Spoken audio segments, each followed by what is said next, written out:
எல்லோரும் நல்லா இருக்கீங்களா? அரிசி உளுந்தெல்லாம் ஊற வச்சு சாயந்தரம் மாவு அரைக்க ஆரம்பிச்சாச்சுங்க. உளுந்து கருப்பு உளுந்து நான் அப்படி தான் போடுவேன். அதுக்கப்புறமா ஒரு வழியாக தென்னந்தோட்டத்தை எடுத்து தெருவை பெருக்கிட்டு காலையில் பெருக்கிறேனோ இல்லையோ சாயந்தரத்தில் கன்ஃபார்மாக பெருக்கிடுவேன். சாயந்தரத்தில் பெருக்கிறனால காலையில் கொஞ்சம் குப்பை இருக்காது, அதனால் பெருக்கி தள்ளுவேன்.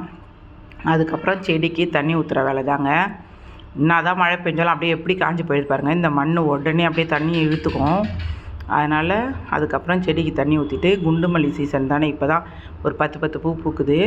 குண்டுமல்லி செடியை பார்த்துருக்கும் போது எனக்கு மரக்கட்டைனா பயம். அந்த இடத்துல ஒரு மரக்கட்டையை பார்த்துட்டேங்க. பைப்பை அப்படியே போட்டுட்டு எஸ் ஆகிட்டேன். நான் பயமாக தாங்கலை எனக்கு. மரக்கட்டைனா கொஞ்சம் அலர்ஜி. அப்புறம் மறுபடியும் வந்து பைப் எடுத்தேன். அப்புறம் மாவு அரைச்சி முடிச்சாச்சுங்க. ஒரு வாட்டி கரண்ட் போச்சு, மறுவாட்டி மாவு அரைச்சி எடுத்து வச்சாச்சு. வழக்கம் போல் நம்ம டிகாஷன் டீயை போட்டு குடிக்க வேண்டியது தான். இனிமேல் நைட்டு வேலையை தாங்க ஆரம்பிக்கணும். காலையிலையும் வேலை, சாயந்தரத்துலேயும் வேலையில் தாங்க வாழ்க்கை கரெக்டாக ஓடுது. உங்களுக்கும் பிடிச்சிருந்தா லைக் பண்ணுங்கள். ஓகே, டாடா பாய்.